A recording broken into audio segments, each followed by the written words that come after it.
quanto amor Ele tem por mim. Quanta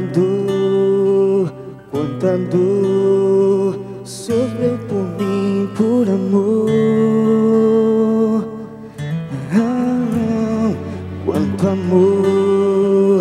Quanto amor Ele tem por mim. Quanta dor sofreu por mim, por amor. A razão de tão grande amor foi mostrar pra minha vida tem valor. Sou tão precioso para Deus, que lhe deu o seu filho pra morrer na cruz por mim. A razão de tão grande amor foi mostrar que a minha vida tem valor. Sou tão precioso para Deus, que Ele deu o seu filho pra morrer na cruz por mim.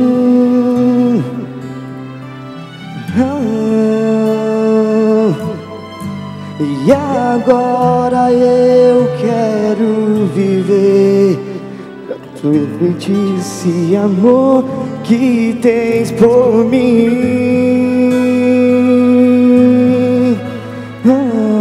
Quanto amor, quanto amor, quanto amor Ele tem por mim. Quanta dor sofreu por mim, meu Senhor. A razão de tão grande amor foi mostrar que a minha vida tem valor. Sou tão precioso para Deus, que Ele deu o seu filho pra morrer na cruz por mim. Ó Deus, te louvo pelo teu amor. Tu mudaste meu interior e agora eu quero viver pra transmitir esse amor que tens por mim. Ó Deus, te louvo pelo teu amor. Tu mudaste o meu interior e agora eu quero viver pra transmitir esse amor que tens por mim. O teu amor interior e agora eu quero viver pra transmitir esse amor que tem por mim. Ó Deus, te louvo pelo teu amor. Tu mudaste meu interior E agora eu quero viver pra transmitir esse amor que tens por mim. que tens por mim. O amor que tens por mim.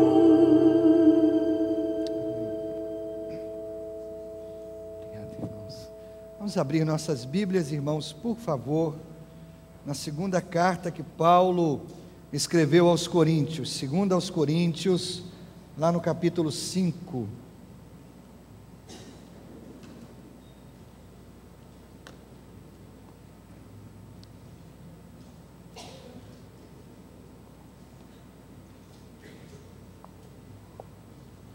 Nós transmitimos também os nossos cultos, todos os nossos cultos, pela internet. Eu quero saudar aqueles que estão conosco, nos assistindo em casa. Nós já recebemos até contato de pessoas lá nas plataformas da Petrobras, assistindo, participando do culto através aí da internet. Todos são muito bem-vindos, que Deus abençoe sua vida, sua família, você que está conosco. Segundo aos Coríntios, capítulo 5, versículo 21, com o tema: o que a cruz significou para Jesus Cristo. Nós estamos vendo essas mensagens até a Páscoa. O que a cruz significou para Jesus Cristo? Diz aí o texto: Deus tornou pecado por nós aquele que não tinha pecado, para que nele nos tornássemos justiça de Deus. Vou repetir para você: Deus tornou pecado por nós aquele que não tinha pecado, para que nele nos tornássemos justiça de Deus. Irmãos, esse é um dos versículos grandiosos em toda a Bíblia, um dos versículos mais magníficos. Spurgeon, no século passado, chamou de o coração do Evangelho. É o Evangelho condensado em um único versículo. Tudo o que você precisa saber sobre como ir para o céu, você pode encontrar nessas 18 palavras.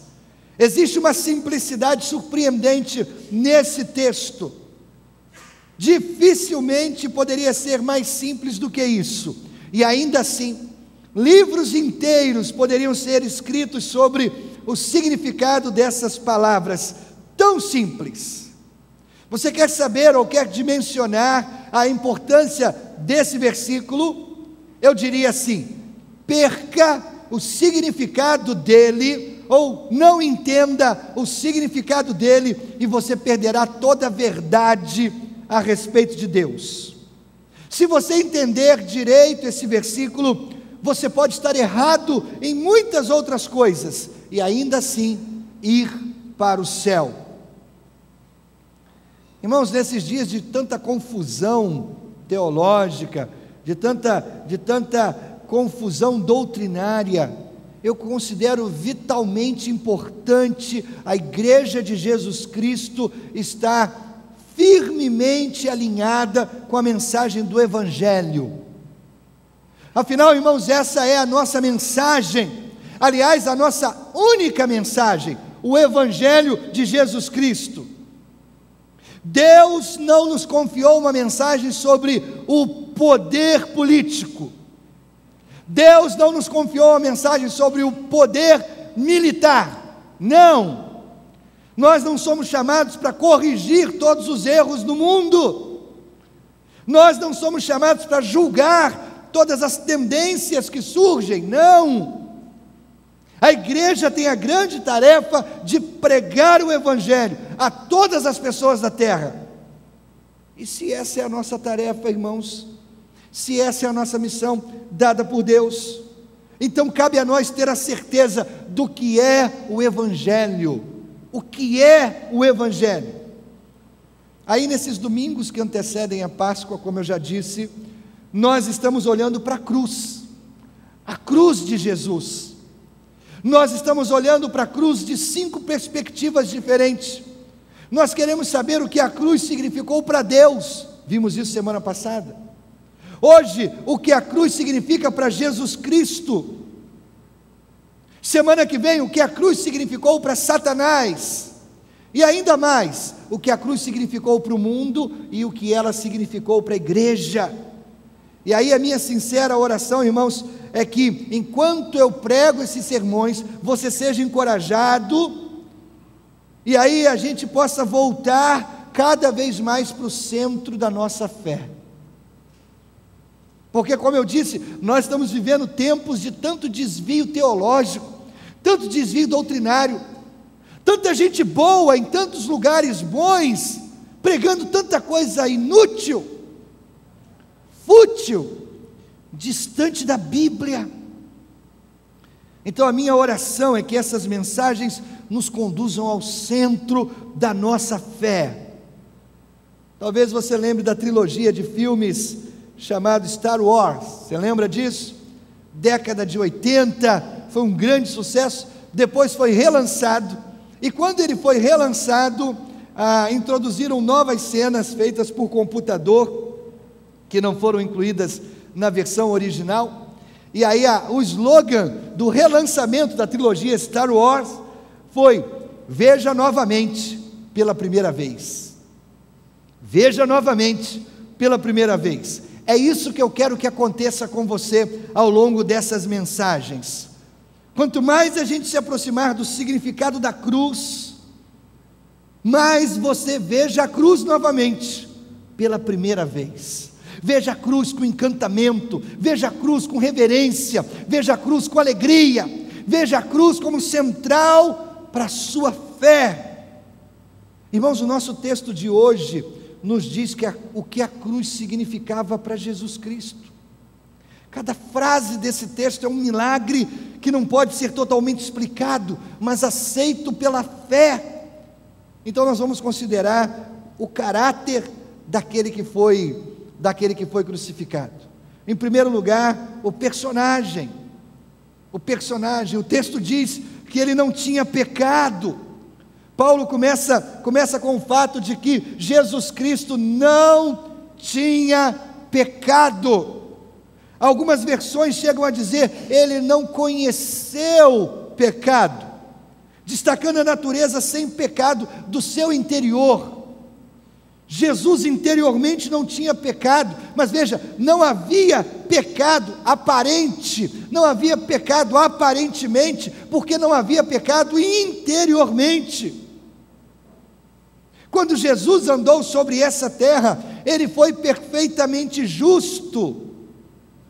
Eu posso dizer isso de maneira negativa, eu posso dizer que Jesus era sem culpa, Jesus era sem pecado, Jesus era sem mal algum, ele nunca fez nada errado, ele nunca quebrou sequer uma lei de Deus, ele nunca se desviou 1 grau sequer do centro da vontade de Deus, sem pecado.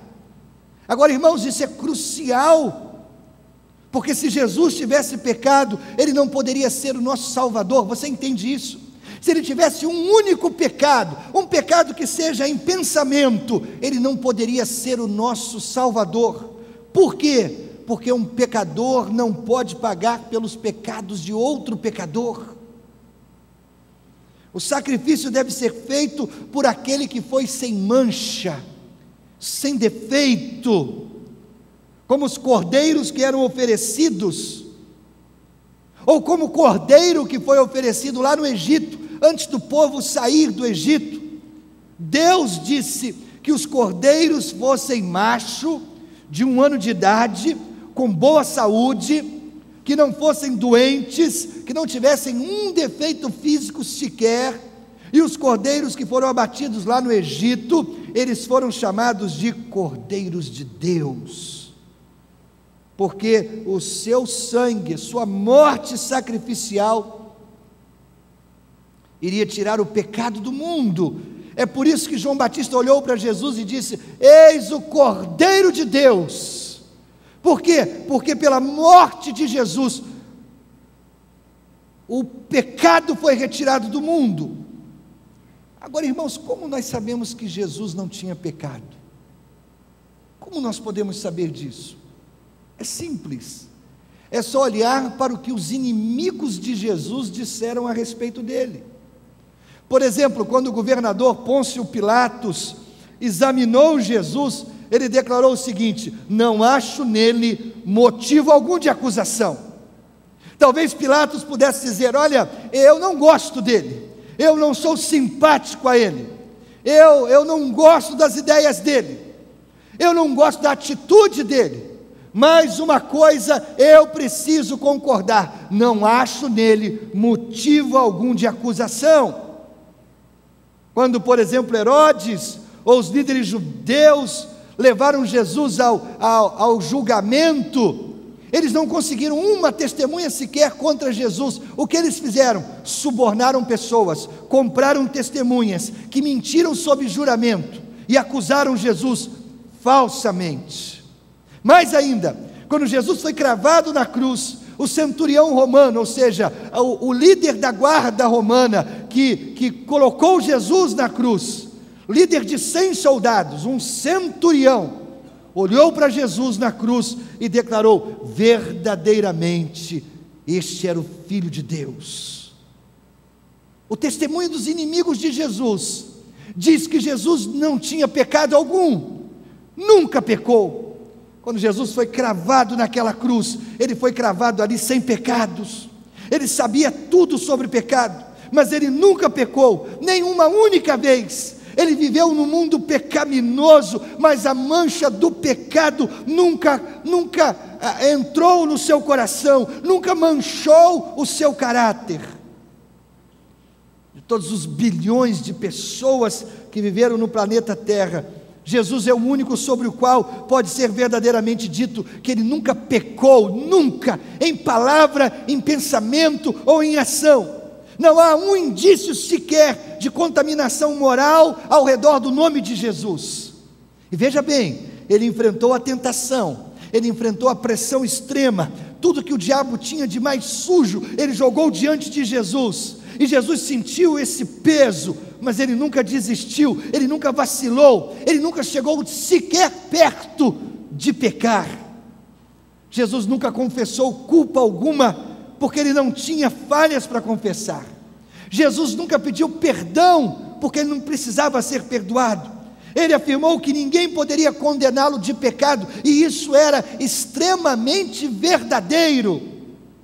A gente poderia usar um termo antigo para falar a respeito de Jesus Cristo. Ele foi um milagre moral. Sabe o que é milagre moral? É viver nesse mundo imoral e não ser contaminado por esse mundo. É um milagre moral. É por isso que o escritor de Hebreus poderia dizer que ele foi tentado em todos os pontos que nós somos tentados. Ele foi tentado, mas ele estava sem pecado e ele permaneceu assim. O personagem principal de 2 Coríntios 5, 21 é Jesus, e ele não tinha pecado. Mas esse verso ainda fala um pouco mais, ele fala do seu sacrifício, do sacrifício que Jesus fez. Ele se tornou pecado por nós. E aqui está, irmãos, o segundo milagre do nosso texto. Jesus, o Filho de Deus, sem pecado, ele se fez pecado por nós. Agora, como isso pode ser? Algumas traduções desse versículo 21 de 2 Coríntios 5 tentam suavizar o golpe. Elas dizem assim: ele se fez oferta pelo pecado, em vez de ele se fez pecado, ou ele se tornou pecado por nós. Apesar de ser aceitável essa tradução, eu penso que ela não é necessária. A gente não precisa aliviar o peso. Paulo não está sugerindo que Cristo literalmente se tornou um pecador, porque não foi, seria impossível. Cristo permaneceu pessoalmente sem pecado, enquanto ele foi pendurado ali na cruz. Ele nunca cometeu um pecado, e portanto nunca se tornou pecador. Mas, irmãos, num certo sentido, que está além da nossa compreensão, ele se tornou pecado por nós. Talvez a melhor maneira de entender isso é dizer que Deus tratou o seu Filho como se ele fosse um pecador. Você entende? Na cruz, Jesus foi tratado como se ele fosse um pecador. Deus o tratou como se ele fosse um pecador lá na cruz.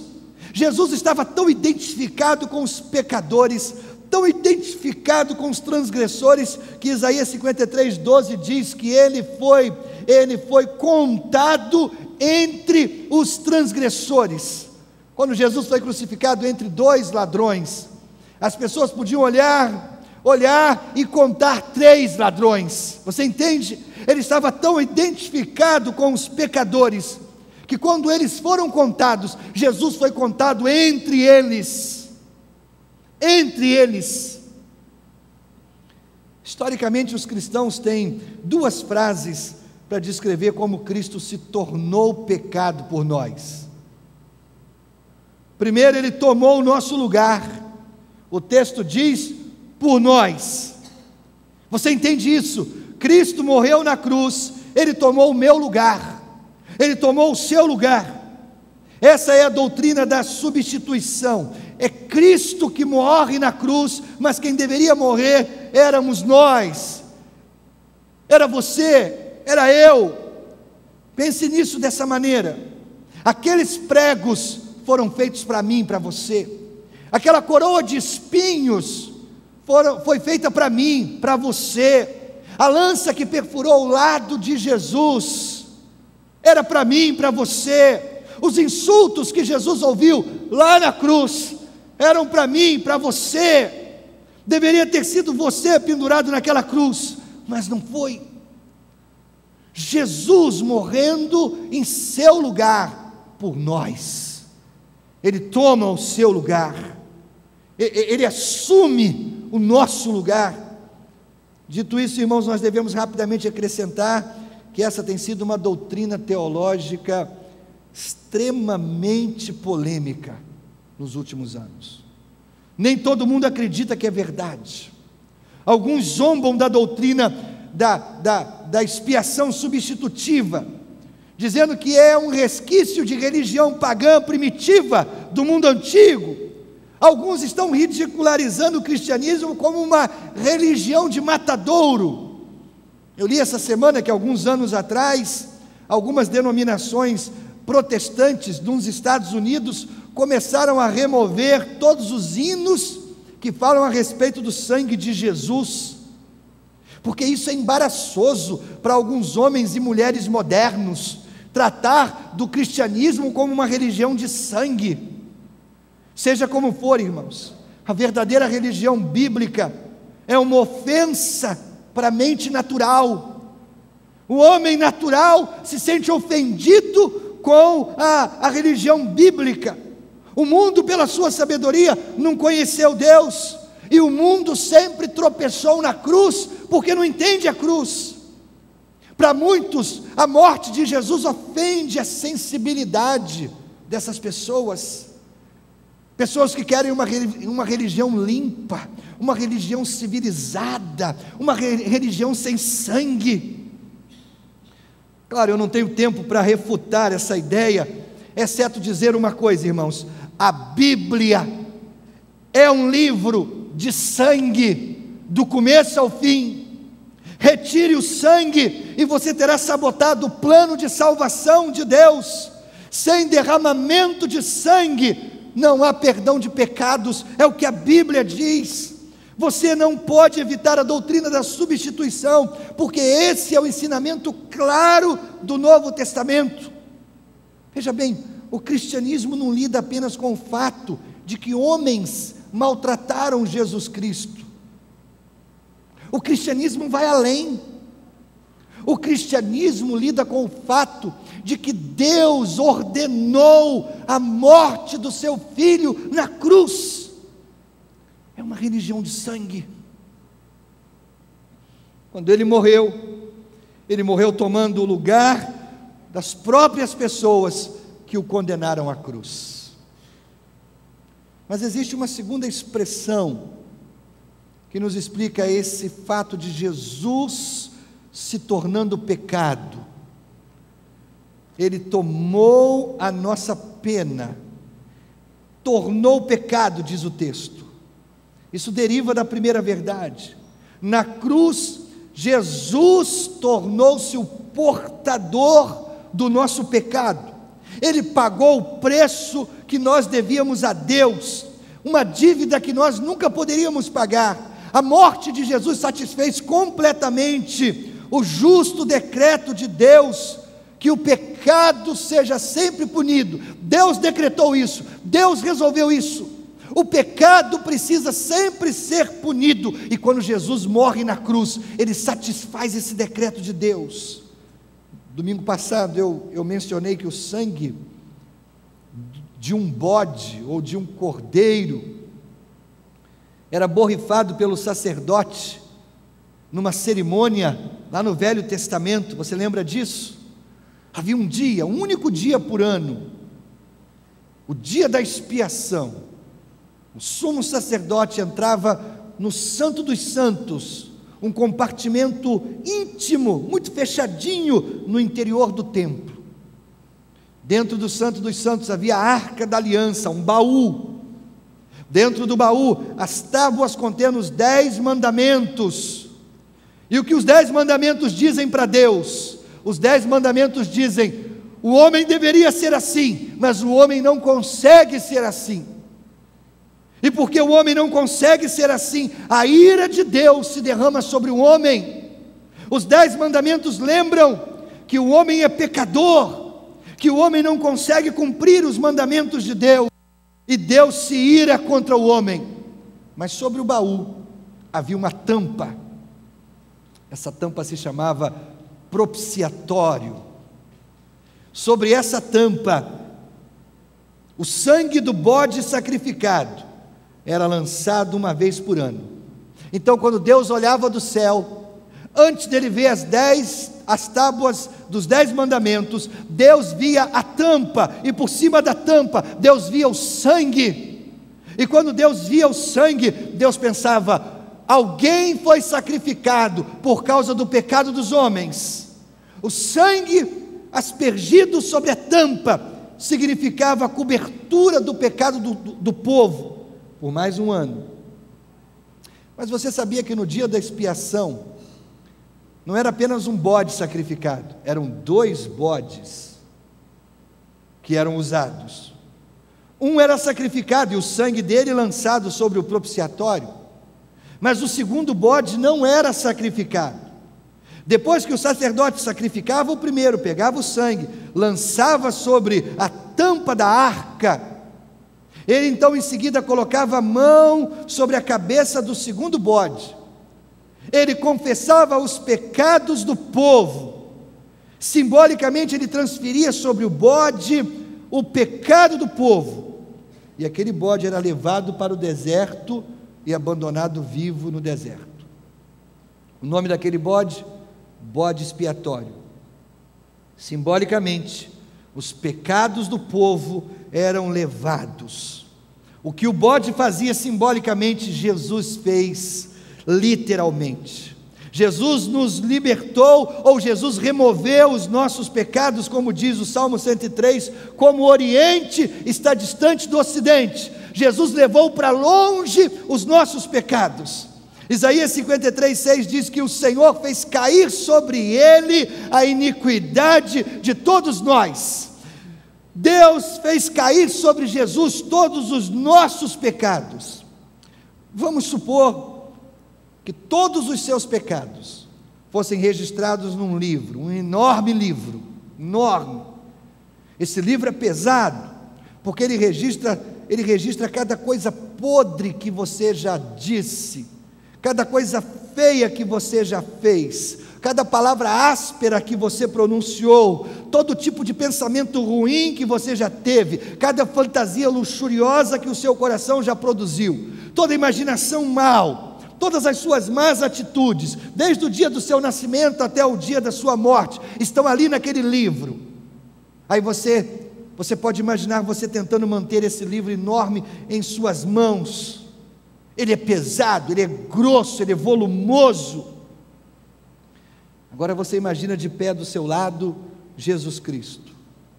Ele é santo, ele é perfeito, ele é puro, ele é bom. Ele não tem nenhum livro nas suas mãos. Por quê? Porque ele nunca pecou. E aí você quer se livrar do seu livro, mas você não consegue encontrar um lugar para escondê-lo. Ele é grande, ele massacra você, ele acusa você. E aí o que você vai fazer? Agora você imagina a cruz de Jesus. Ele está cravado ali na cruz. E ali na cruz ele tem o peso de milhões e milhões de livros sobre o seu corpo. Ele leva esse peso esmagador enquanto ele pode. E então ele morre ali na cruz. Agora na sua imaginação, olhe atentamente, e você verá cada livro que é o registro pessoal de alguém que já viveu sobre a terra. Cada livro está ali sobre Jesus. Se você olhar atentamente, você vai encontrar até o seu livro. Ele tomou os seus pecados, ele tomou os registros de todos os seus males, de todas as suas falhas, de todos os seus defeitos, e ele levou sobre si mesmo quando ele morreu ali na cruz. Verdadeiramente, o Senhor fez cair sobre ele a iniquidade de todos nós. É isso que o Evangelho diz. Nós nunca entenderemos isso. Se alguém me disser: pastor, isso não faz sentido, eu direi: concordo com você, plenamente. Do ponto de vista humano, nós não podemos entender como um homem pode morrer no lugar de outro homem, assumindo uma grande culpa, e assim lhe proporcionando estar quite com Deus. Como isso acontece? Como Deus faz isso? Alguém dirá: não faz sentido, eu direi: concordo. Nós podemos imaginar cenas da vida de um homem que talvez num ato heróico morra em benefício de outro homem, mas o benefício concedido termina com essa vida. Você entende? Existem as histórias de heróis que morreram por alguém, que deram a vida para salvar outra pessoa, mas o sacrifício deles se restringe a essa vida. Nós não podemos conceber como a morte no tempo, como a morte de um homem no tempo pode conceder benefício eterno. A gente não entende isso, mas é exatamente isso que a Bíblia ensina. Meu querido, a questão não é se a cruz faz ou não sentido. A questão é, primeiro, saber que é verdadeiro, e segundo, você acredita nisso ou não? Não é uma questão de fazer sentido. Meu querido, a fé muitas vezes não faz sentido. A fé não explica todas as coisas. A fé não tem resposta para todas as coisas. Não se preocupe com o que o mundo diz, ou com o que o mundo pensa, porque o mundo não conhece Deus, e o mundo não pode conhecer Deus pela ciência, pela tecnologia, pela sabedoria humana. Isso é o que nós sabemos: Cristo morreu pelos pecados do mundo, e a sua morte, o próprio Deus sofreu em nosso favor. Nós cremos que Cristo, ou melhor, Deus em Cristo, se fez pecado pelo homem, e que agora o homem em Cristo se tornou justiça de Deus. É estranho isso, mas esse é o verdadeiro milagre. Deus em Cristo se fez pecado pelo homem, e o homem em Cristo se torna a justiça de Deus. É um milagre, e como todo milagre, não pode ser explicado, mas também não pode ser refutado. Ele só pode ser acreditado ou negado. Irmãos, quando eu olho para a cruz, eu vejo duas verdades que impressionam o meu coração. A primeira verdade é que o pecado é extremamente maligno. O pecado é tão maligno, os efeitos do pecado sobre nós é tão profundo e poderoso, que Deus teve que morrer na cruz por causa do poder do pecado. Mas uma segunda coisa que me impressiona na cruz é que a graça de Deus está além de toda compreensão. Eu deveria estar lá naquela cruz, mas a graça de Deus enviou o seu próprio Filho para morrer na cruz, no meu lugar. Você entende isso? O sacrifício dele, ele se tornou pecado por nós, e ele nos concede agora um presente, e o texto nos diz que presente é esse: que nós nos tornássemos justiça de Deus. Esse é o terceiro milagre. Nele nós nos tornamos justiça de Deus. Isso é o que todos nós queremos. Nós queremos estar quites com Deus, nós queremos ter a nossa ficha limpa com Deus, nós queremos saber quando nós vamos dormir à noite, não há nada errado entre nós e o nosso Pai Celestial. Eu lembro quando eu era criança, eu fazia minha oração sem nenhum entendimento, e eu orava dizendo: Deus, antes de dormir, Deus, se eu morrer dormindo, me leva para o céu. Eu tinha medo de dormir e não estar quite com Deus, se eu morresse dormindo. Você entende? A gente quer estar quite com Deus. Essa última frase: para que nos tornássemos justiça de Deus, nós temos a grande troca, o grande negócio, a grande permuta. Ele foi condenado, para que fôssemos justificados. Ele levou os nossos pecados para que pudéssemos ser livres. Ele morreu para que pudéssemos viver. Ele sofreu para que pudéssemos ser redimidos. Ele foi feito pecado para que nós fôssemos feitos justos. É a grande troca, é o grande negócio da cruz. Eu lhe entrego o meu pecado e Ele me concede sua justiça. Os teólogos têm uma expressão para isso. Eles chamam de doutrina da imputação. Doutrina da imputação é uma expressão do mundo econômico, é uma expressão do mundo bancário. A doutrina da imputação significa que quando nós confiamos em Jesus Cristo, o nosso pecado é creditado na conta de Jesus, e a justiça dele é creditada na minha conta. Ele toma a minha dívida e eu recebo o seu crédito. Ele paga o que nós devíamos e nunca poderíamos pagar, e Ele nos dá o que Ele tem e nós nunca poderíamos ganhar. Spurgeon observa: você poderia encontrar 100 livros que dizem que isso é impossível. É verdade. Os céticos chamam isso de ficção legal. Como pode a justiça de um homem ser dada a outro homem? Como pode? Como pode?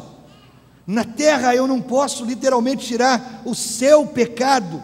Você não pode literalmente levar a minha justiça. Muito bem, me dá o seu pecado e agora toma a minha justiça. Eu não posso. Nós não podemos fazer isso. Então como isso pode acontecer? A resposta para o dilema é profundamente simples. Ao homem é impossível, mas com Deus tudo é possível. Alguém pode dizer assim: pastor, eu não posso aceitar isso. Você diz no seu coração: pastor, eu não aceito isso. Então você nunca vai ser salvo, porque, meu querido, não há salvação além disso. Receber a justificação pela fé é tudo que é a salvação. Salvação é isso. Ou é isso, ou nada. Não é como se Deus tivesse um plano B para as pessoas que não gostam do plano A. A cruz é o plano A, mas eu não gosto muito disso. Aí Deus diz: então eu tenho um plano B para você. Não tem. Ou você vem pelo caminho da cruz, ou você não vem. Ou você é salvo pela cruz, ou está condenado por ela. Porque não tem plano A. Ou é Jesus e a sua cruz, ou é nada. A pedagogia, ou seja, a maneira de ensinar as crianças é fantástica, porque a pedagogia transforma ideias complexas em coisas tão simples. Então deixe-me pegar essa ideia complexa e tentar aplicar um pouco de pedagogia sobre ela, usando as mãos. No princípio, nós temos Deus, e Deus criou o homem para viverem em comunhão. E no princípio, Deus e o homem viviam em perfeita harmonia e comunhão. E Deus criou o homem exatamente para essa comunhão e essa harmonia. E o homem está bem em Deus. E o homem está feliz com Deus. Mas o homem queria mais. Então o homem se afasta de Deus. E mais do que isso, o homem toma o seu próprio caminho e ele vira as costas para Deus. Isso é pecado. O nome disso é pecado. É viver a sua própria maneira. Deus olha para o homem pecador e Deus se ira com o homem. E Deus então dá as costas para o homem. Jesus vem a este mundo resolver o conflito entre Deus e o homem. E lá na cruz, Jesus satisfaz plenamente a ira de Deus contra o pecado do homem. E Deus então se volta para o homem em Jesus Cristo. E o homem que confia em Jesus, ele recebe a justiça de Jesus e ele se volta para Deus. E agora eles podem viver plenamente em harmonia e comunhão. Deixe-me dizer isso tão claro quanto eu posso dizer. Meu querido, não há nada, exceto o seu pecado, que se interpõe entre você e Deus. É o seu pecado que afasta você de Deus. A ira de Deus, por causa do seu pecado, foi aplacada na cruz com a morte de Jesus. A justiça de Deus foi satisfeita. O amor de Deus foi derramado para o mundo lá na cruz. Agora você tem que escolher. Você escolhe os seus pecados ou você escolhe Jesus Cristo? Você escolhe perdição ou você escolhe salvação?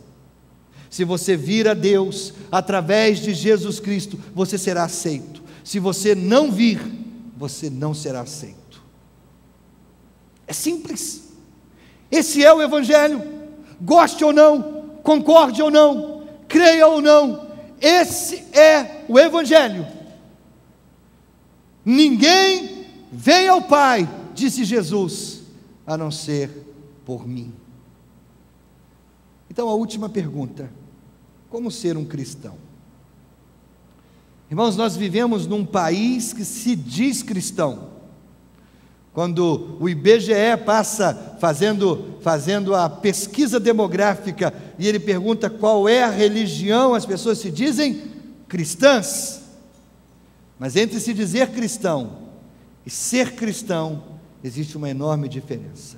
Então a pergunta é: como ser um cristão? A coisa mais importante que eu posso dizer para você é que ser cristão significa ter um relacionamento pessoal com Jesus Cristo. Quando uma pessoa é casada, quando ela tem um relacionamento pessoal com outra pessoa do sexo oposto. É importante dizer isso nesses dias, né?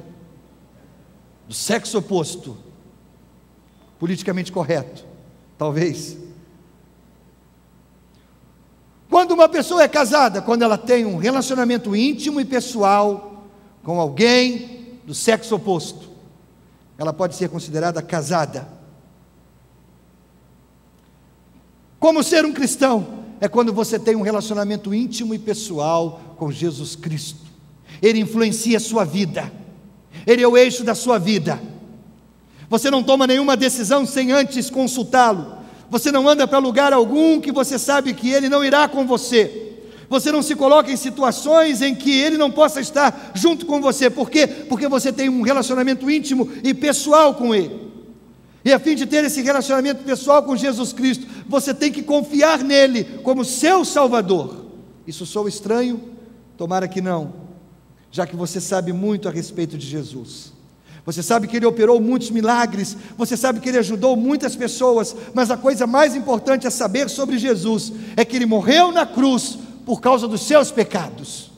Dos seus pecados. Ou seja, quando Ele morreu na cruz há 2000 anos atrás, Ele tomou o seu lugar lá na cruz. É você quem deveria ter morrido naquela cruz, mas Ele morreu em seu lugar, como seu substituto, e pela morte dele, Ele pagou o preço de todos os seus pecados. Essa é a coisa mais importante que você precisa saber a respeito de Jesus.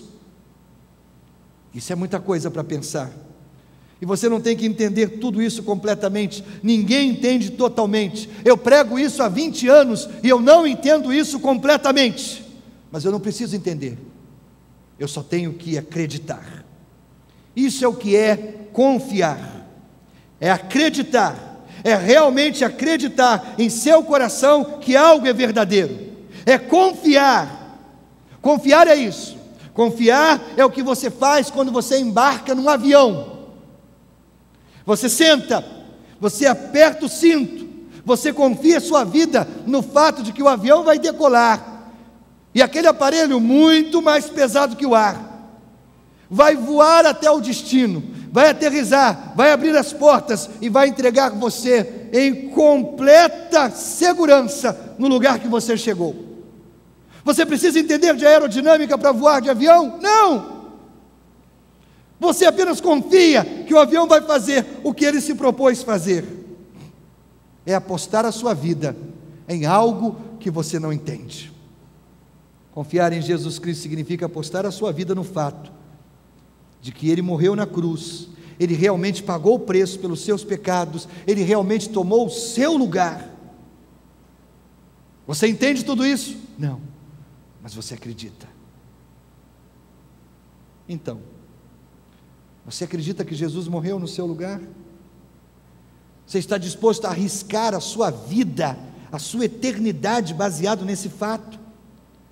Se você estiver pronto para dizer sim, então você pode ser um cristão. Um cristão. Esse é o poder da fé, irmãos. O poder da fé direcionada para o objeto correto. O Brasil é um país crédulo. O brasileiro crê, o brasileiro acredita, mas acredita em coisas erradas. Coloca a fé em objetos errados, em focos errados. Quando você coloca a fé em Jesus Cristo, a sua vida nunca mais é a mesma. Às vezes nós nos esquecemos, não é?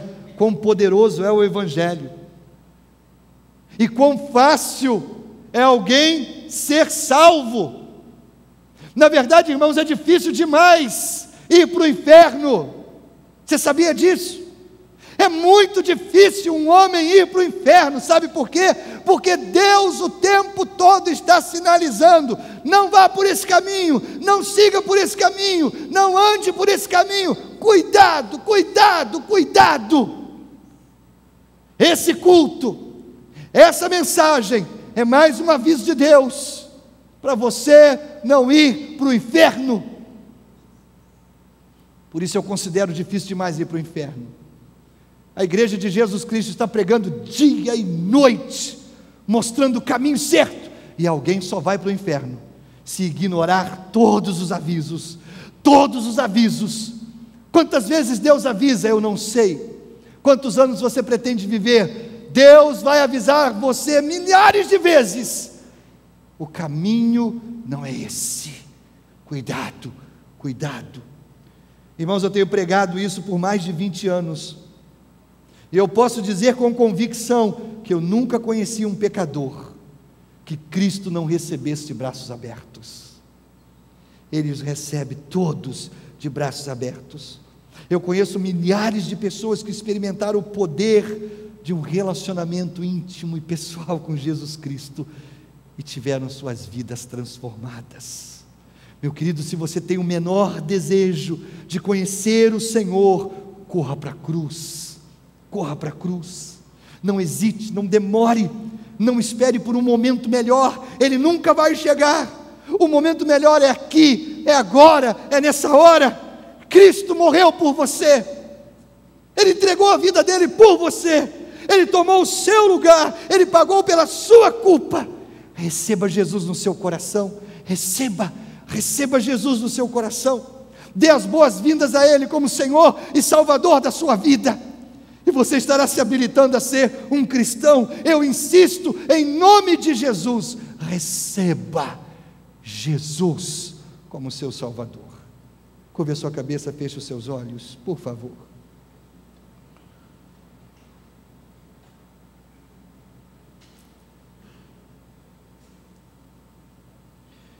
Deus, eu insisto que o Teu Espírito, que conhece corações, sonde vidas nesta noite, e aqueles pecadores que ainda não se encontraram contigo, não tenham descanso, até que em Ti encontrem descanso. Cabeça curvada, os olhos fechados. Talvez, na verdade é muito provável que você não entenda tudo que foi pregado aqui nessa noite. Você não precisa entender, você precisa crer. E aí no seu coração brote uma pequena ou um pequeno facho de luz. E o seu coração agora deseja Jesus, experimentar a salvação que Jesus tem para te dar. Cabeça curvada, os olhos fechados. É isso que acontece aí dentro de você agora? Deixe-me fazer uma pergunta. Algum dia na sua vida você fez uma oração em que você entregava o controle da sua vida a Jesus? Se você não lembra, ou se você tem certeza que nunca fez uma oração entregando o controle da sua vida a Jesus, então aqui, nessa hora, eu convido gentilmente você, na verdade eu insisto com você,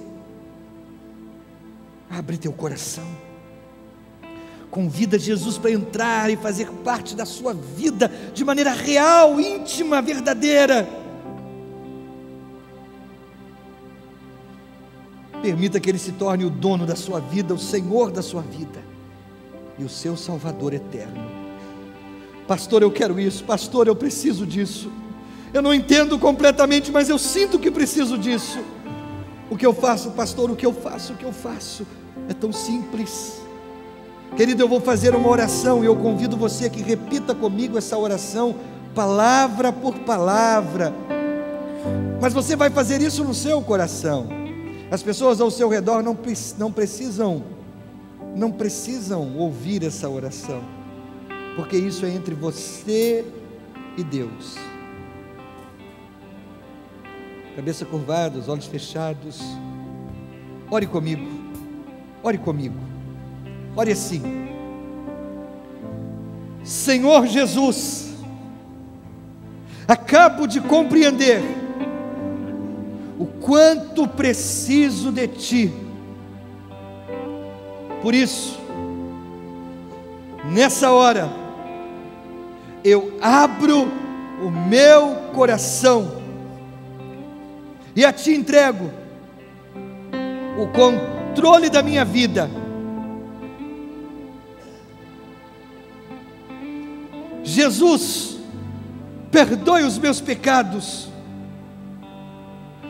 ajuda-me a caminhar com Deus todos os dias da minha vida,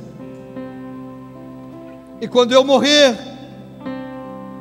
abre a porta do céu, livra-me do inferno, deixe-me entrar e viver na presença de Deus para todo sempre.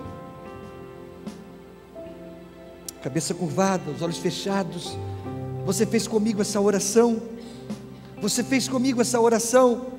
Seja você quem for, membro desta igreja, membro de outra igreja, ou nosso amigo convidado, se você fez comigo essa oração, aí onde você está, por favor, levante bem alta a sua mão. Eu quero orar por você nessa hora. Você orou comigo? Bem alto, levante a sua mão. Eu quero orar por você. Rapidamente, faça isso. Deus abençoe você, querido. Deus abençoe você e você também. Bem alto, levante a sua mão. Na galeria, alguém? Na galeria, alguém? Bem alto, levante a sua mão. Eu quero orar por você. Aqui embaixo, mais alguém? Eu quero orar por você. Aí onde você está. Eu vejo vocês lá atrás. Eu vejo vocês lá atrás. Eu vejo vocês lá atrás. Mais alguém? Irmão, irmã, tem alguém aí pertinho de você com a mão levantada? Coloque a mão no ombro dele, a mão no ombro dela. Pai, em nome de Jesus, eu quero colocar essas vidas preciosas em Tuas mãos. O Senhor conhece cada uma delas. O Senhor conhece suas histórias. O Senhor conhece seus dramas, suas alegrias, também suas derrotas. Deus, eu peço que o Senhor segure nessas mãos, que o Senhor tenha misericórdia dessas pessoas, que o Senhor lhes dê graça e a Tua bênção. Ainda nós vamos fazer mais uma coisa. Vamos todos ficar de pé. Você orou comigo, você levantou a mão. Eu gostaria muito que a família de Deus orasse por você.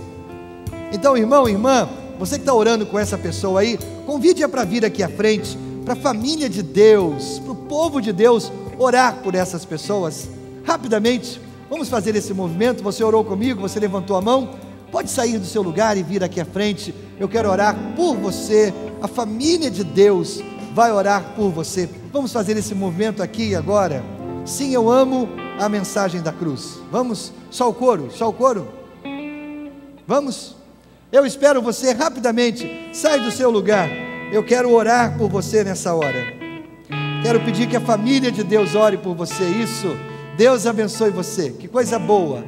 Mais alguém? Alguém desviado? Alguém afastado? Sai do seu lugar, vem aqui à frente. Igreja, vamos estender as mãos sobre essa pessoa. Vamos abençoar a vida dela, em nome de Jesus. Pai, eu quero pedir que o Senhor abençoe esta vida preciosa, Pai, em nome de Jesus. Dá a tua bênção, a tua graça. Estende a tua mão, o teu favor sobre esta vida preciosa, em nome e por amor de Jesus. Amém, igreja? Amém. Deus abençoe você.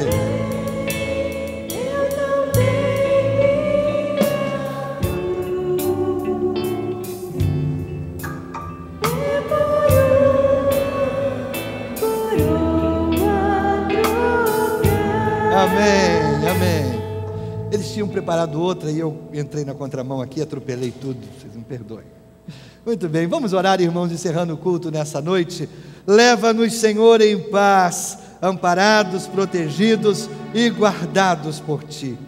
Dá-nos uma semana na Tua presença, meu Pai, de maneira muito especial, Senhor. Como família de Deus, nós celebramos o nascimento do Dan, filho do pastor Edu, da Joyce. Que a Tua boa mão, Senhor, esteja sobre essa família querida, que eles recebam a Tua graça e a Tua bênção, que o Dan cresça na Tua presença, meu Pai. Obrigado, Senhor, pela chegada do Dan, querido e esperado. Leva-nos, Senhor, em paz, que seja uma semana de muita alegria, de muitas conquistas, debaixo da Tua graça e do Teu amor.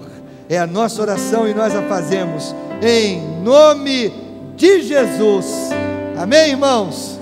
Deus abençoe, boa semana.